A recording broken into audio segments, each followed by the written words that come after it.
All right, guys. Well, here we are. It's Saturday morning, and woke up like 10 minutes ago. It's like noon right now. Last night I did a video probably like around 5 a.m. I'm not sure what time it was exactly, but I know that like by the end of the video, the sun started coming up. So I imagine it was around like 5 when I started it. Passed out, exhausted, woke up, checked my YouTube because when I do Patreon videos, I upload them unlisted on YouTube. And then I copy the link and put it onto Patreon. And I looked to see how many views, and the video wasn't up. And I was like, what the fuck? And I thought that maybe I had forgotten to copy and paste the link, which happens to me sometimes.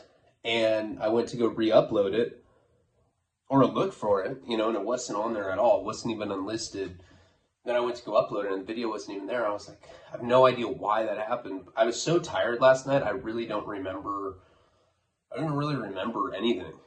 I just remember going to sleep after I did it.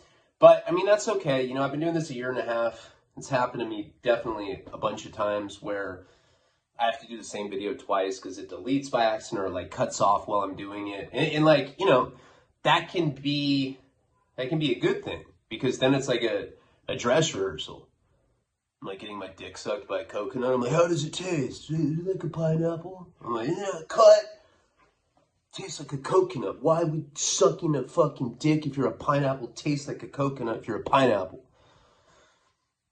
Huh? I don't know. This is what happens when I like just wake up and because I have to go do a bunch of stuff today. So I have to I didn't plan on doing a video right now. I plan on like doing one tonight when I get back to LA, but it is what it is. So, it's okay. I've already done this video. I'm doing it again now. Then I have to go run a bunch of errands, with Karina. She has to go see her family. And then I'm going to go buy a new phone. I don't know if I've already mentioned that, but, I'm really looking forward to that because not because I really give a fuck about a new phone. I'm like, way past that age. Like nothing excites me anymore unless like there's like people in the South performing miracles at like local churches. They're like, oh, check it out, he's blind. You still blind? He's like wiggle your toes. And then he does. Everyone's like, oh my god, let's give this guy $50. God, what a bunch of lame jokes right now. All right, anyway. The reason I'm excited to get a new phone though, not for like personal reasons. I'm excited because I record videos on my phone. I used to do it on camcorder. I used to do it on my computer with the microphone. The easiest way was once I got the iPhone 11. It has really good quality video. That's what I'm recording on right now. This is the problem. It has 64 megabytes or gigabytes. 64 gigabytes. So what happens is I just run out of space all the time. And not only does that make issues like, there'll be times where I'm like recording it and then it'll just cut out. And people call it like, you didn't say Palabra, bitch. I'm like, fuck, and sometimes I don't even know it stops recording. I remember one time somebody said that I always look at myself in the videos. I'm looking at myself to make sure that it's on. And then like in the one instance where I don't look at myself, it cuts out. I'm like looking somewhere else and then I'm still talking and then I don't even realize that it cuts out. So the new iPhone, the iPhone 12 Max Pro, I think I have to pay like, I don't know, the tax and then I have to like buy out the old contract. I have to pay like $200 and I can upgrade. But it goes from having 64 gigabytes to 512. And one of the problems when you run out of storage, which I do all the time, apps take up the most storage, which is surprising. I wouldn't have thought that, but I guess apps take up a lot of space. When you run out of storage like that, it starts fucking up every aspect of your phone. I didn't know that. I went to AT&T the other day and I was like explaining to them, I'm like, dude, it doesn't matter how good my Wi-Fi is. Like, if I try on my computer, it has like 400 and something MPBS or whatever. But on my phone, it's like 30 or 40, 50, 60. And I always thought that was just a Wi-Fi thing. I'm like talking shit to my Mexican landlord in Spanish, but all I know is culo. I just keep saying it. He looks all confused. If he's drunk, he smiles. But I guess the problem was the storage thing. If you don't have enough storage on your phone, it starts fucking up the functionality of everything. You know, what your Wi-Fi speed would be, just everything, how fast different things function on your phone. Like, I'm always at like 60 gigabytes right now, you know? And I was like at the end before, but I deleted so much stuff. So like I'll record a couple videos, delete them, and then my phone starts not working. And the reason that my Wi-Fi has been so bad, I mean, my Wi-Fi was bad anyway, just generally, but now it's fixed because we got that mesh Wi-Fi extender thing. But still, it doesn't matter because I really have no storage, so it sucks. You know, it's like it still doesn't work the way it's supposed to. So anyway, today I'm going to get the new iPhone, and 512 gigabytes. That should take me like 7 years to run out of storage. Nico be like in juvie. He's like, Dad, I texted you on your phone. I'm like, yeah, I didn't get it. I'm out of storage again, Nico. He's like, Dad, you put $80 on my books? Of course, Nico. That's not even funny. I'm sorry. Nico will never get it. He's not going to be the same as me. That was a horrible joke. God, see, that's what happens when I just jump right into a video and start saying fucking offensive stuff about myself. So there's that. I'm going to get a new phone today, and I'm going back to LA tonight, and then should be returning to normal programming. It's been just like a whirlwind last week. I mean, last 4 days have not been bad. It's just like I've had no time to do shit, you know? And then anytime I'd have to record, like I didn't want to stay up until 6 a.m. yesterday. There's like ravens fucking falling on people's windshields because it's like the apocalypse. Usually I'm in bed by then. I'm like too scared to deal with something. I'm like, I don't want to see ravens. I'm going to sleep.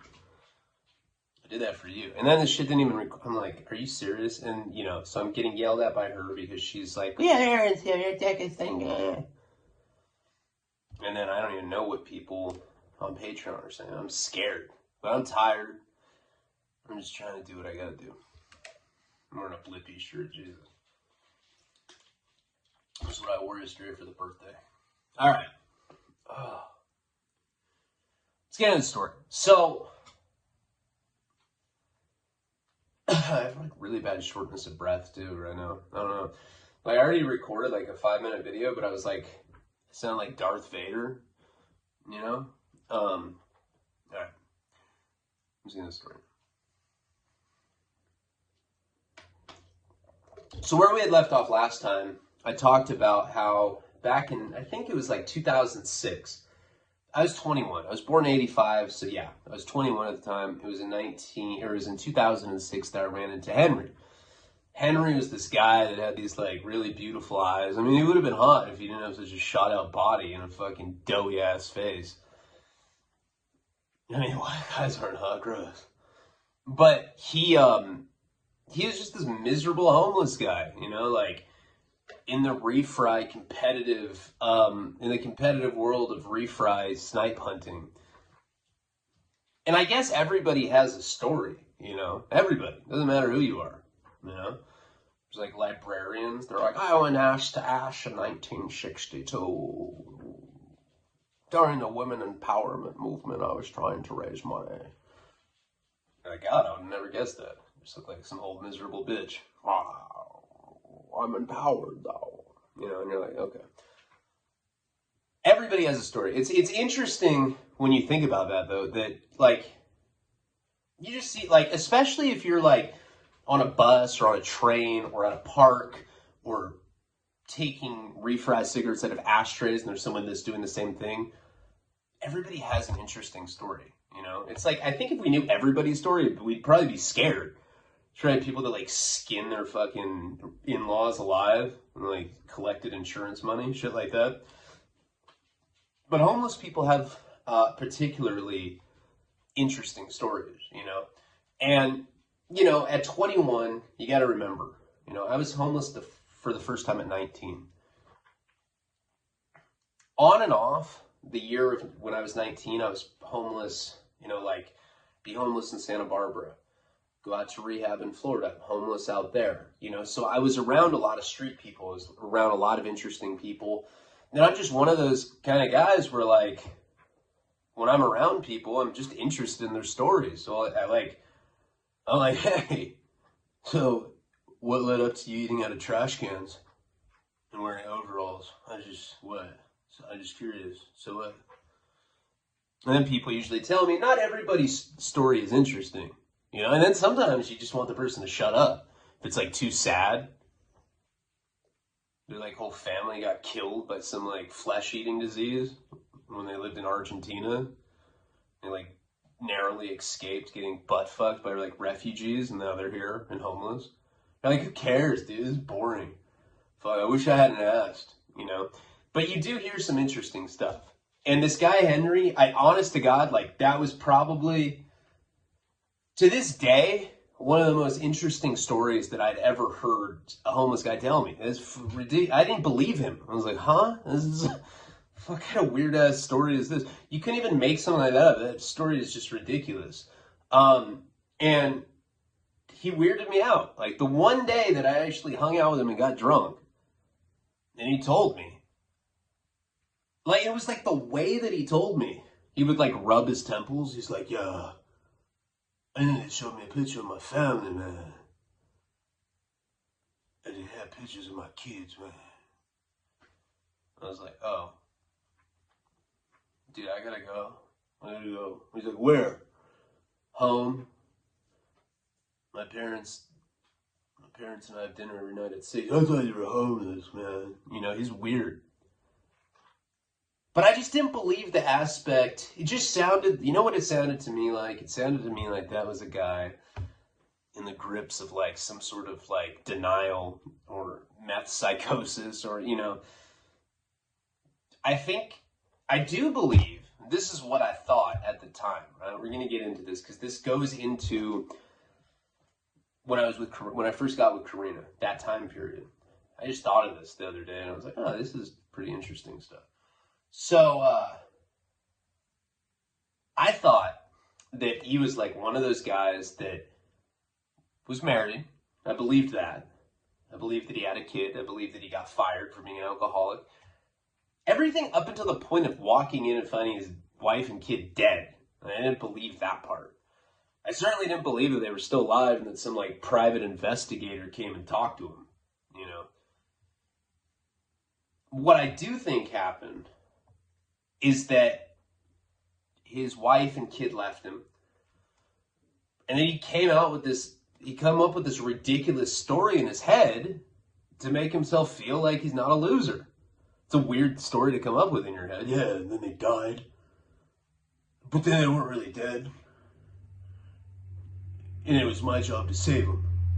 You know, it's like, but, you know, he had told me that when that PI guy, whoever it was that had gone and visited him, had showed him pictures of his kid and his wife, they kicked him out. He got like offended, that's the part that made me not believe him, right? Because it's like, God forbid anything ever were to happen to Karina, Nico, and Wylan soon.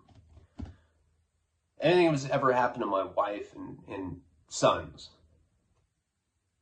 And then years later, I'm like some $500,000 living in a monthly hotel, and a dick comes. He's like, what up, man? I'm a dick. That's what they call PIs, which I think is the coolest part of the story so far. If somebody said that they were still alive, I certainly wouldn't kick them out of the fucking hotel, especially if they had proof. He had pictures of them. But, you know, Henry was a weird guy. Kicked him out. And that was that. And that was the point of the story that I was like, look, I gotta go home. Right?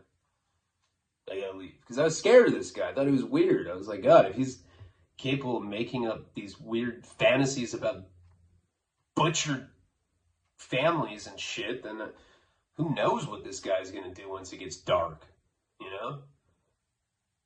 Well, if he was like, hey man, let's hike to the creek, man.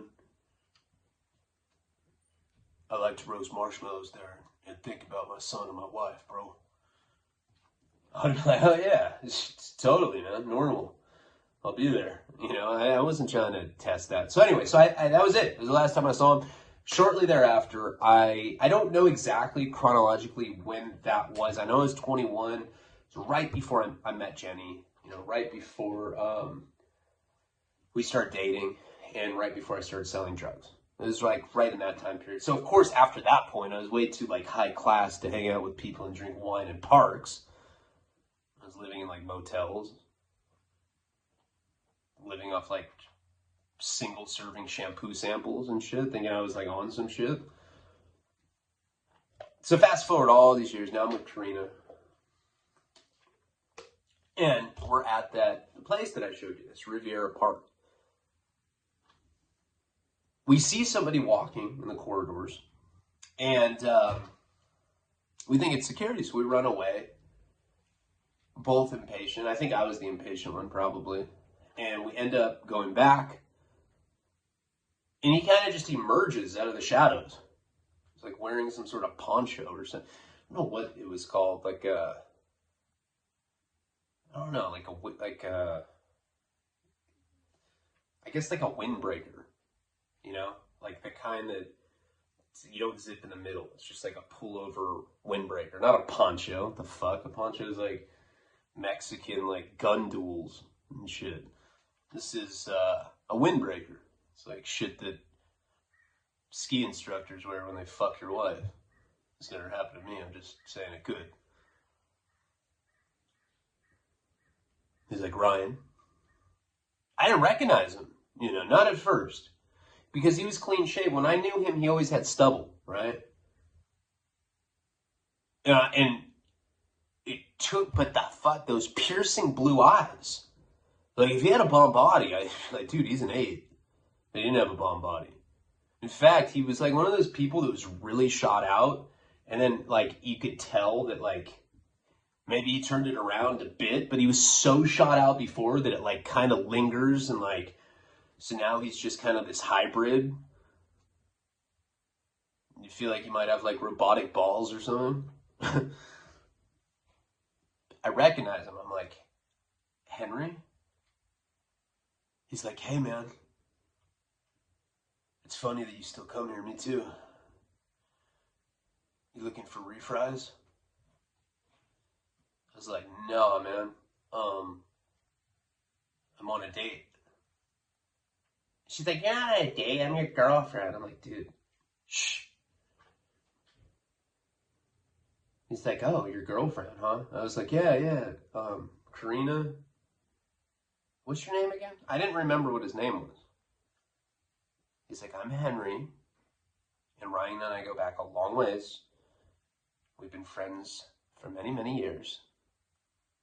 I'm thinking, I'm like, I drank with you once, dude. What the fuck are you talking about? So, oh yeah.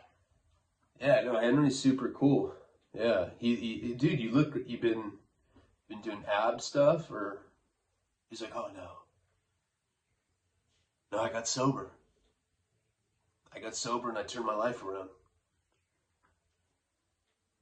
And I'm like, well, what are you doing here? You know? He's like, do you remember the story that I told you? I was like, yeah. Nightmares of it keep me up. When I come back here, it reminds me of who I used to be. It was like all super, I was like yawning. I was like bored already. I was like, oh, crazy. All right, man. Well, it's great seeing you, man. I'm glad that you're sober. I'm not. I'm actually going back to prison because I just got caught pimping a bitch. But I gotta go. He's like, oh, of course. Let me give you my phone number. I was like, yeah, man. Take out my phone and I start. I was like, yeah, what is it? And he tells it to me and I was like, all right. He's like, what's yours? I'm like not even writing his number. I do this all the time. Like, I'll run into people who I don't want to know, right? Happens to me all the fucking time. People that like I used to get loaded with, especially. we'll run into them and they'll be like, hey man, oh, it's so good to see you. Here, let me get your phone number. And I don't like to give my phone number out because I don't know why, but people, well, I mean, I guess it makes sense. I don't like to be around people that get loaded because then I do. Because I'm such a junkie. That's why. I'm like the biggest junkie ever. I play like video games. If I lose, I'm like, oh, I gotta get high. You killed me. Babe, you killed me. I'm gonna go get high. And then if I have people's phone numbers in my phone, then I tend to do it. So anyway, so I like start not taking this guy's number down correctly or whatever. And he goes, yeah, what's yours? I was like, yeah, I'll text it to you. He's like, no. Sometimes my texts don't go through. Just go ahead and give it to me. I'm like, okay. It's 805-452. And my number was 1109 right at that time. It's not what it is now. But back then it was. So in my mind, I've done this before, I'll like change the last digit of the phone number. So he's like, right. He's like, okay, 452-11. Oh, and I was like, 1104. Karina's like, it's 1109. What are you talking about? You're fucking stupid. I'm like, he's like, is it 04 or 09? I'm like, it's 09. You know, and he's like, great. I'll call you. I have something you might be interested in. He's talking way different than the first when I knew him before. But, you know, that tends to happen. Like, I'll run into people when I go to AA meetings, especially. And, like, when you knew them, they were like, yeah, what up, dog? Oh, no, just, probably going to sit in front of my parents' house and chew on a chip of concrete, just to fucking feel something, bro. I don't give a fuck, homeboy. All right? And then you run into them immediately, and they're like, hey, it's so good to see you. And you're like, what the fuck happened to you, man? Oh, nothing. I've just, I've kind of found myself. Coinkadink. You're like, geez, you changed, man. Sobriety, yeah, all right. Keep one day at a time, bro. For sure. Shit happens all the time. He was talking to her, whatever. Karina and I I don't really remember what happened the rest of that night. I'd imagine that Karina and I probably got in a fight about giving my number away. The only reason I think that is because we fought about everything. It didn't matter what it was. It's just how we are, We'll fight about, I'll be like, hey, let's play again. It's like, okay. I'm like, guess number between 1 to 10. She's like, 8. I'm like, no. And she's like, yeah, it is. I can tell that's what you were thinking. She's like, no, it's not. I was thinking 5. She's like, no, it's not. And we start wrestling. She's like, 8. I'm like, 4, bitch. That's like, what kind of fight? That's an exaggeration, but you know what I mean. We'd fight over anything. We're just loser alcoholics back then. So I just happened to run into this guy, right? And I know I had explained to Karina back then because we were talking about the reason I'm even telling the story to begin with is because Karina and I were driving the other day and we passed his house. We were in the neighborhood or whatever, and she's like, "Oh my God, remember the weirdo?" I was like, "Yeah." She's like, hey, dude, have you ever told that that on YouTube? I was like, no. She's like, oh my God, you should. The number's 8. I'm like, shut up. So anyway, that's how he got my phone number. After all these years, it was so fucking random to run into him at that place. So I think around that time, see, it's weird, I can remember stories in pretty exact details. And if you run into people that know me in person, especially if you're in the Santa Barbara area, if you live in Santa Barbara, you probably at least know somebody that knows me. I know a lot of people here, especially if you're a drug addict, because it's just kind of a smaller little scene. But people will tell you that were actually in the stories that I talk about. I'll tell you how uncanny my memory is for some of these things. People have attacked me a bunch throughout the time I've been doing this. And they're like, a real drug addict couldn't remember shit like that. I can't even remember what I did last Thursday. And I've been sober for 26 years, and you're like, I don't know. I'm not sure why. I think it's because, as I've explained before, it's because I recycle my stories, you know, because I've told them so many times, because I've done so much jail and rehab time and prison time. It's like when I'm telling people stories as a source of entertainment, it tends to preserve them in you know, in my memory.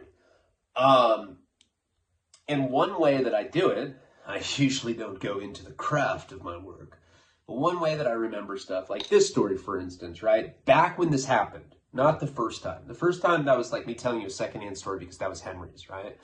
The second story, or like when it like kind of like comes into my contemporary life, had happened when I started dating Karina. And back then, this is in 2017, I was a really bad alcoholic. As you know, I was drinking like 2/5 a day, fifth to 2/5. You know, I think when we first started dating, we were drinking a fifth.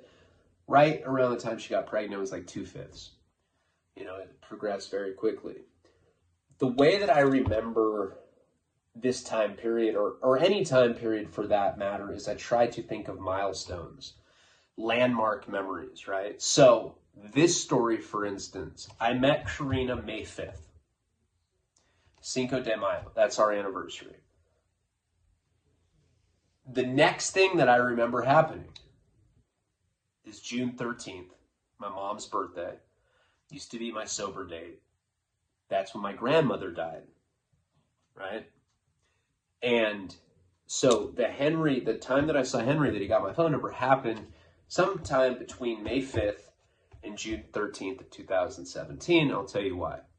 On June 3rd, so right before my grandmother died, she had dementia and she was falling apart. It's pretty much the same as what my mom's going through now. So it's like, you know, and we had to watch her deal with that for 10 years.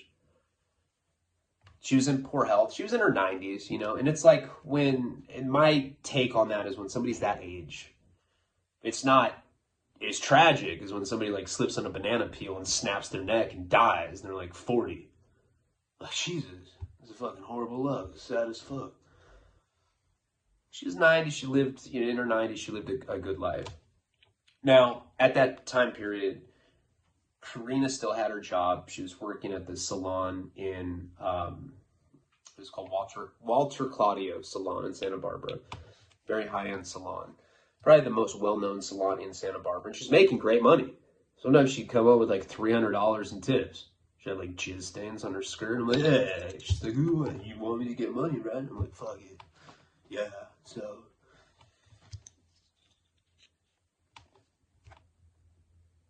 She had just gotten out of a 5-year relationship with this fucking lame dude who I'd love to beat up if I ever see him.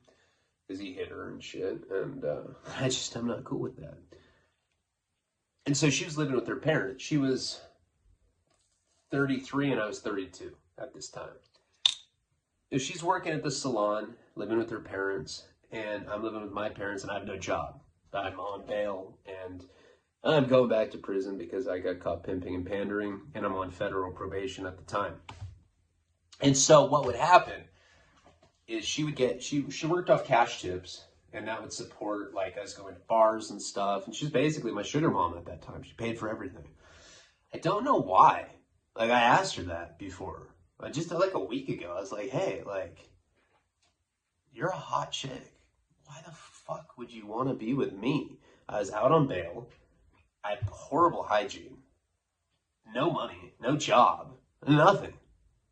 My dick's small, too. And it stinks. And she's like, you're funny. I'm like, all right. I'm like, that's a good reason. So, we would blow our money on hotels.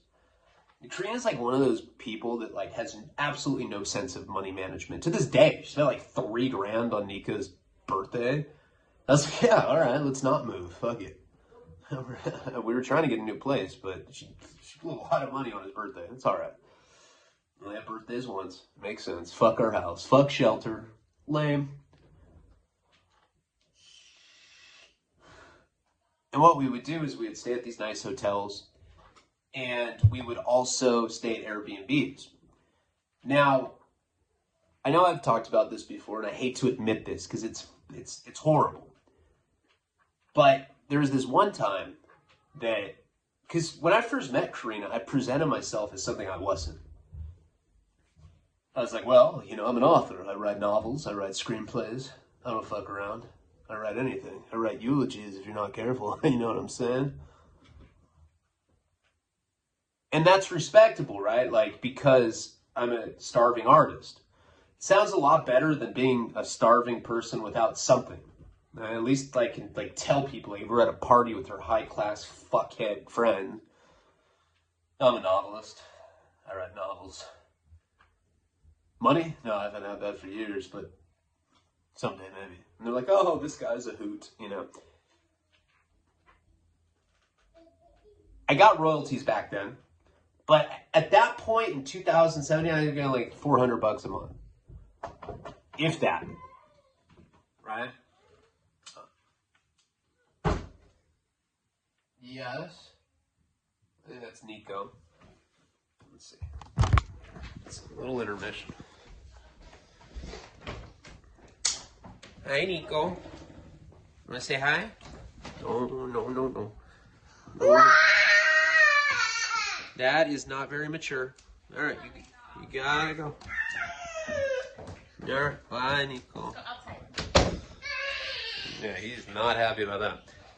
I think I was getting like $300 or $400 on royalties, right? And it became problematic pretty early on when we were dating because she paid for dinners. She loved going out to like really fancy dinners. She liked staying at like nice hotels, like $200, $300, $400 a night. That's what we do. You know, we go stay at a hotel like on a Friday night or whatever. Maybe Saturday too. Blow her whole paycheck, you know. Whatever tips she had, we spent throughout the week. Whatever royalties I had, I spent on cigarettes. I was on Suboxone then, sold a little bit on the side, you know, just to stay afloat, whatever. So money became this thing with us, this like source of contention where we started fighting all the time. She's like, I'm sick of fucking paying for everything. And she, like, I just couldn't believe that I was with her. Like, she's this hot-ass girl that just wanted to be with me. I couldn't believe it. I was like, what the fuck? And there, you know, it's like, it got to a point, though, where I was like, okay, I got her. I'm good at getting them. Horrible at keeping girls. So they usually, like, see what kind of dude I am, and like, fuck this fool. This guy sucks. He only cares about himself. He's narcissistic. He's got a small dick. I mean, he's...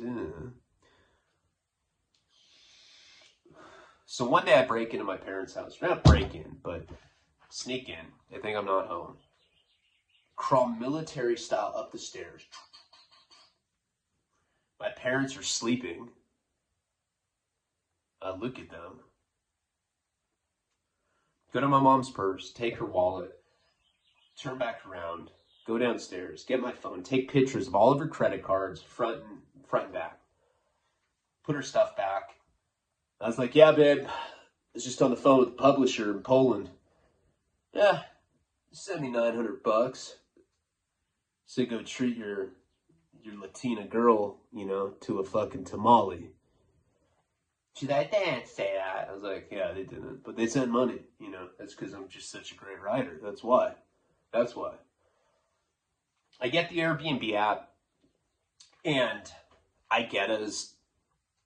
Not only do I get as like a nice Airbnb with my mom's credit card, I get as one that's like $400 a night. It's like a mansion. Comes with like a butler, like some Puerto Rican midget. He's like, yo. I'm like, yo, man. You make me a martini? He's like, for sure. And he like leaves. And so she was happy with that, right? And this is the problem. Is now that I have my mom's credit card and I have a fucking app that I can just press a button and we have shelter, I start running up thousands of dollars in Airbnb stays. Now, to be fair, I was drinking all the time. And I was in the throes of alcoholism, so I was not myself. When you're on drugs and alcohol, you are not yourself. I don't give a fuck. You do bad things when you're loaded. You just do. Doesn't mean I'm a bad person. I would never do that sober. Ever. I've never done anything like that sober. If you do stuff like that sober, you're a scumbag. Sorry. When you're under the influence, it's, you know, it's still not cool. But, I mean, at least once you get sober, you can make amends for it because that you weren't yourself. I feel bad about it, obviously. I'm trying to say all this bullshit. I was just, okay, I was a piece of shit. End of story. So, it gets to a point where we're getting Airbnbs all the time with my mom's credit card. Karina is getting hotels and Airbnbs with her paychecks. We're sneaking her into my parents' house when we can. It's difficult to get that off. I stayed at her house a couple times, but I remember like the first night I stayed, she snuck me into her parents' place. Her mom came in the next day. I was butt naked. My ass was like in the air. I was like on all fours sucking on my thumb. And her mom just looked at me naked and was like, and just walked out. It was I was like, Jesus, I felt like I was in a fucking Mentos commercial or something. It was really crazy. Made me uncomfortable. So we didn't do that anymore. So anyway, point is, why I'm saying all this is like what we had going on right around June 13th, my mom's birthday. June 13th comes, and I never really spent time with my parents. Not at this period, I was a drunk. And I told my mom, I was like, hey mom, it's your birthday. For your birthday, I'm going to spend some time with you. Let's watch a movie together. Eat some popcorn, do each other's nails, whatever. Mom's like, okay. So we watched The Pursuit of Happiness. I was like, oh, fuck, we have to watch this movie. Makes me cry every time. Be like in prison, like trying to act hard. Well, yeah, this is like, fuck black people. Yeah. Will Smith sucks at acting. Hey, do you like this, bro? Yeah. Don't tell anyone, though. I like black people, too. Shh. Don't say that kind of shit out loud, dude. So we're watching that movie, and my mom gets a call on her cell phone. And she's like, oh. This is verbatim what happened. Oh. She looks at me, she's like, Mom died. I was like, huh? She's like, yeah, my mom died. I was like, are you serious? She's like, yeah, that was my brother. Mom's dead. I was like, are you all right? You want to stop watching the movie? She's like, no. I was like, are you sad? She's like, yeah. Let's watch the movie, though. I was like, okay. Turn the movie back on, and we finished watching. Now, while this is going on, Karina's texting me. She's like, because she had like taken an Uber from her parents' house to my parents' house, and she was drunk, waiting outside my parents' house. She was like, just wait. She used to do that all the time. She'd get all wasted, and she'd just like sit in the bushes and wait for me for hours. And she's like, you said you were just watching a movie, blah, blah, blah. And I'm like, dude, my grandma just died. She's like, I don't care. I'm sick of being outside. I'm like, you don't care that my grandma died? Really? You soulless bitch. Are you serious? She's like, there's such drama, dude. And I'm like, all right, whatever. And she's like, I'm going to go to there's this hotel that's right next to that park. She's like, I'm going to go get a drink at the hotel. They have like this, it's like a really fancy hotel. I saw, what's her name? Jennifer Lawrence there recently. It's a celebrity hotspot. We're in Santa Barbara. It's just a hotel like in the middle of the mountains. It's really random. It's like next door to my parents' house. But anyway,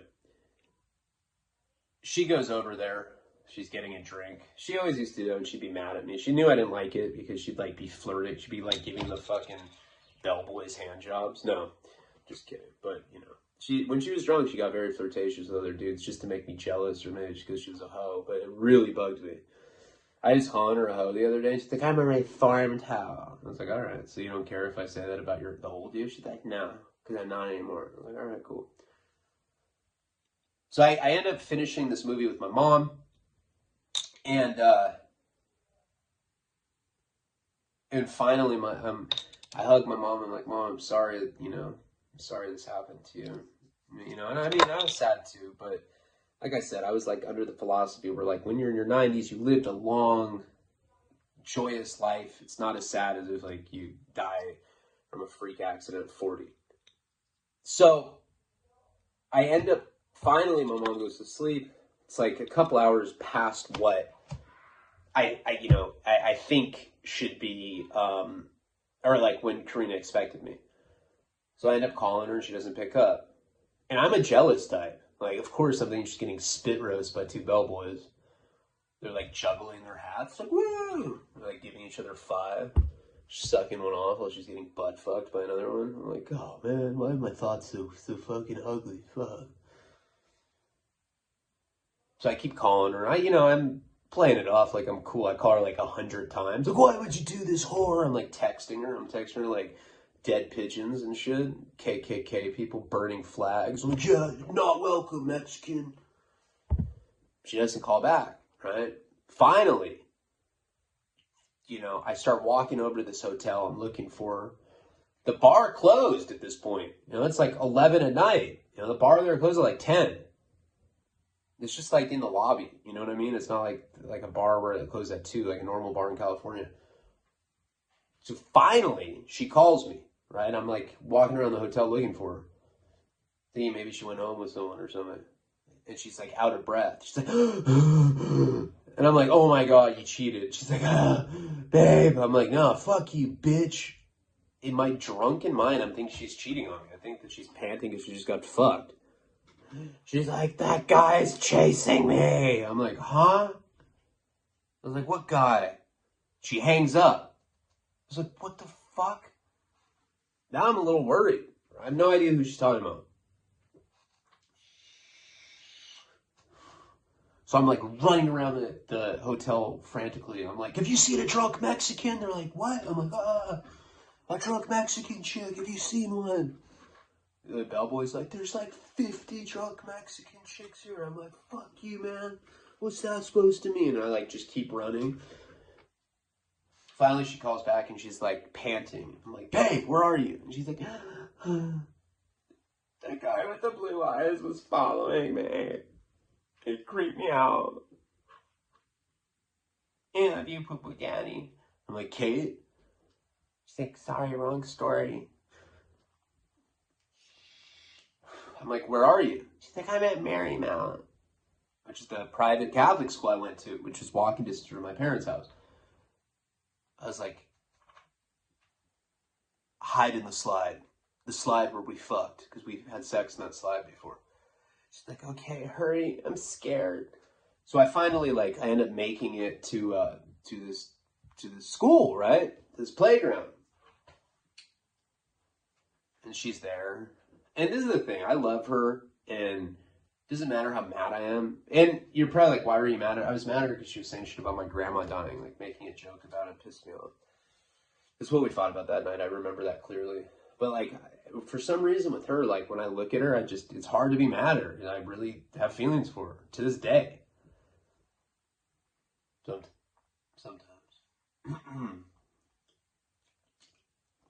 Fuck. I'm the worst sore throat right now. So I'm like, what's wrong, babe? And she's like, remember that guy with the windbreaker? I was like, no. What guy with the windbreaker? I'm thinking cheating.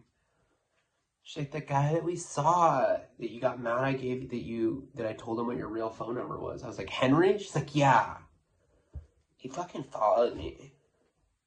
I left, I was smoking a cigarette, and he just was looking at me. And then he followed me.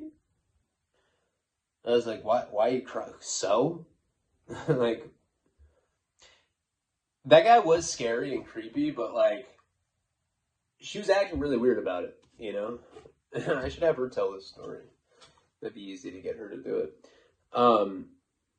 But she was all upset that this guy was following her. I guess what had happened is she had gone over to this hotel. She got a drink. She left. She went outside to smoke a cigarette. Started following her. Followed her through that park, by the movie theater.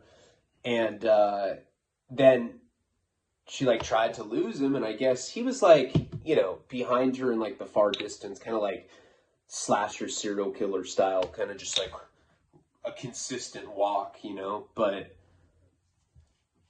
I'm like, did he have a Dickies paint outfit on? She's like, no, shut up. He was scary. I think that guy's creepy. I think he wants to kill me. Let's fuck. I'm like, okay.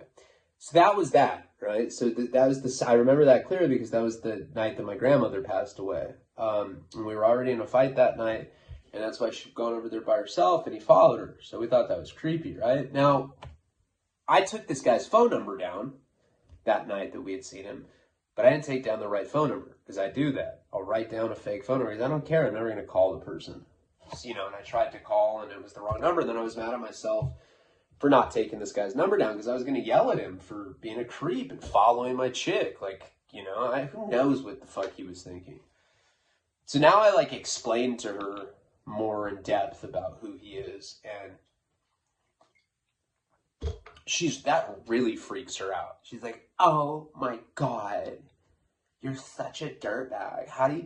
I don't know people like that. How do you even know people like that? Fucking dead family that's not dead, and then a PI. Like, what the fuck? You're so weird. I want to fuck your dick. Can I?" I'm like, "Yeah."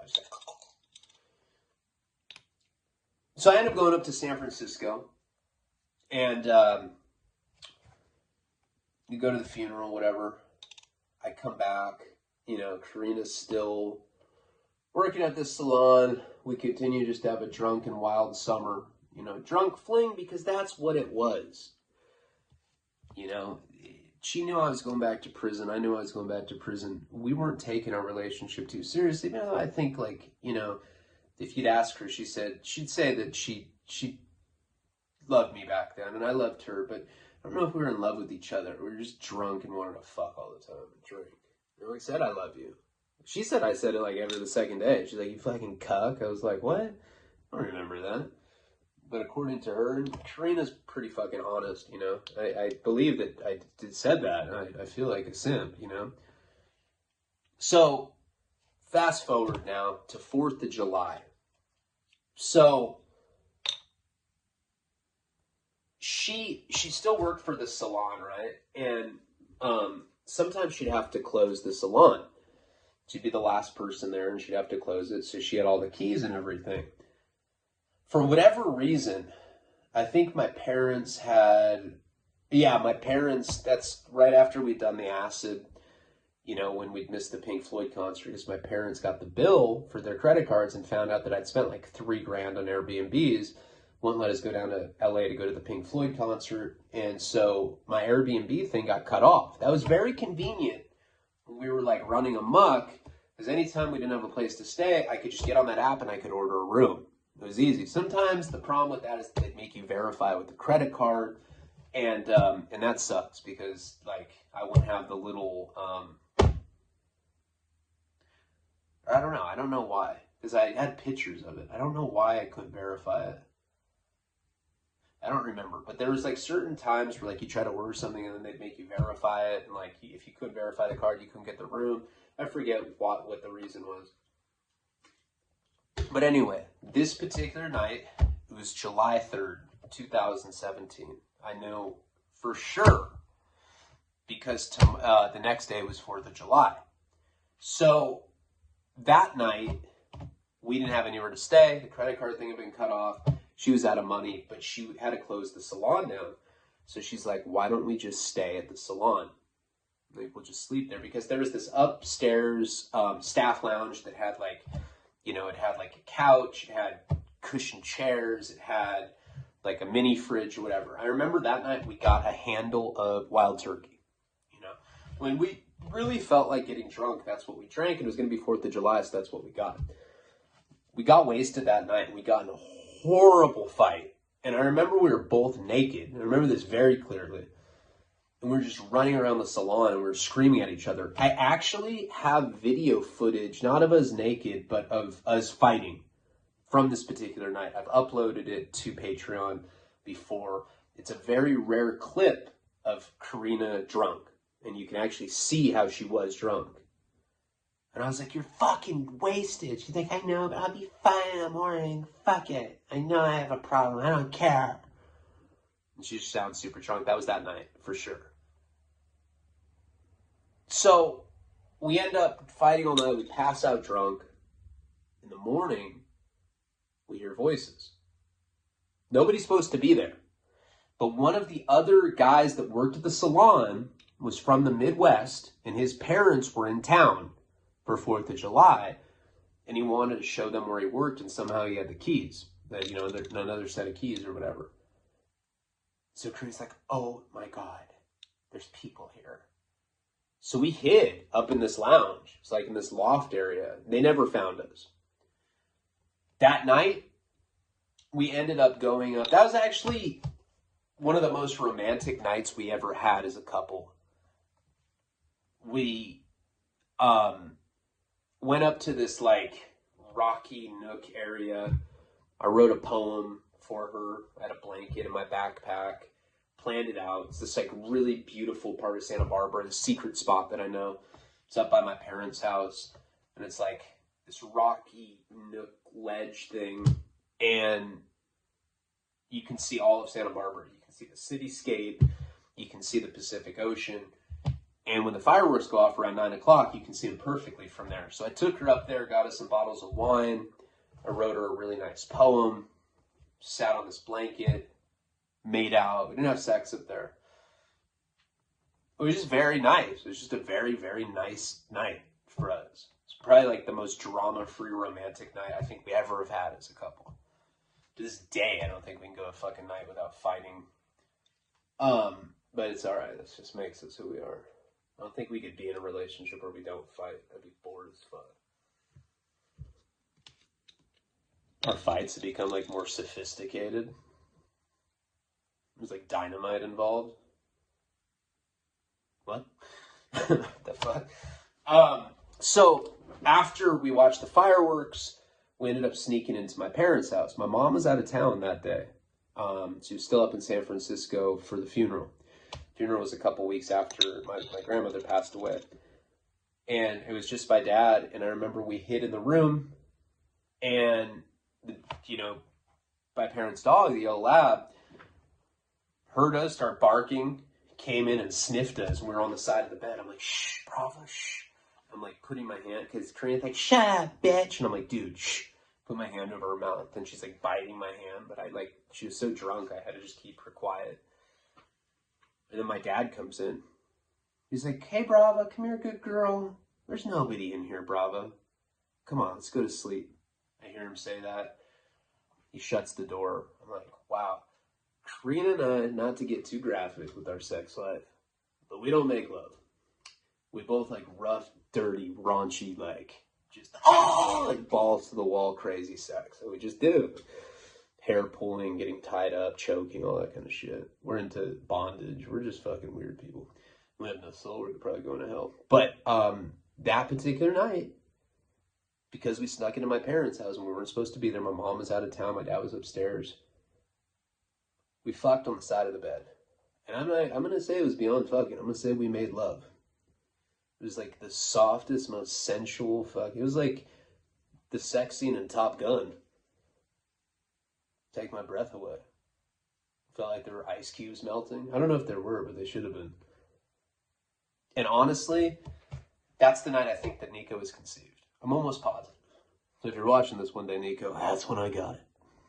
That's when you were born or conceived. I'm pretty sure. That's, the doctor did like an estimation, because they can do that now with like blood work. It's much more exact than it used to be. You know, I mean, general rule of thumb is about 9 months. But he said that he was conceived around July 4th, probably. And that night, that was a very loving night. So I'd like to think that's when it was. That day, we snuck out of the house in the morning. We're all hungover and shit. So this is 4th of July, or this is July 5th. And I remember we ended up walking to this park. It was right by my parents' house. It was probably like 11 a.m. when we left. We had passed out until then. We brought a blanket that we had from the night before. We passed out at this park all day long. All day long, right? Woke up maybe like 4 or 5 in the afternoon. I didn't have any money. Karina didn't have any money. And Karina's like, hey, I drank. I was like, yeah, me too. So we ended up walking to a liquor store And I spaged that day. It was funny too, because I was going up to people and I was like, hey, yeah, my car broke down. Just trying to get a couple bucks, man, just so I can fill my gas can. People be like, all right, here. I came up on like $60 in like 30 minutes. And people are like, where's your car? I'm like, dude, it's like miles from here. That's why I need money. I need an Uber, and then I need, all right. And I ended up buying enough to get a bottle. That particular night, we each got a fifth of Jack Daniels. I remember that. And we got like a big, 2-liter thing of Coke. We were getting drunk, and we went back up to my parents' house. My mom still wasn't in town. Go back up. No reason I brought up the 4th of July thing is just so I have a point of reference of where we're at. We saw Henry June 13th on my mom's birthday. Now it's July 5th.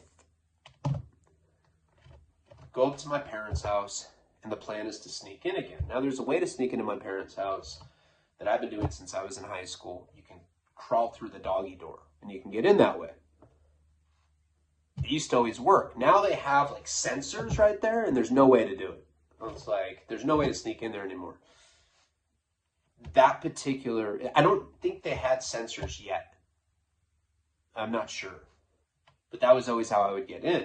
So I end up going up to my parents' house. By this point, Karina and I are drunk. It's like 7 o'clock at night. Been drinking in the park. And I go to crawl in the doggy door.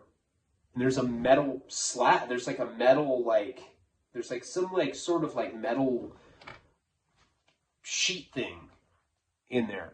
I think my dad figured out that we were in there. Probably took a shit and didn't flush the toilet. I always do that, fucking idiot. But I couldn't get in. I was like, fuck. I go to Karina. I was like, babe, can't get in. She's like, hey. And I was like, there's a metal sheet. She's like, fuck that. And she goes and rings the doorbell. I'm like, what are you doing? She's like, this is bullshit. You're their son, goddammit. And she's ringing the doorbell, and my dad answers, and she's like, yeah, Karina, what's up? Where's Ryan?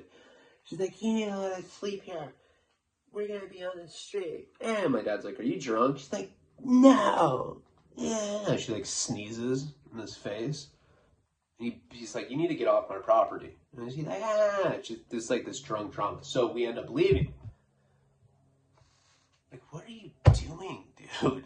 That, you thought that he was going to be like, okay, you're right. Change of heart. You guys can stay here. Yeah, right. It's a wrap,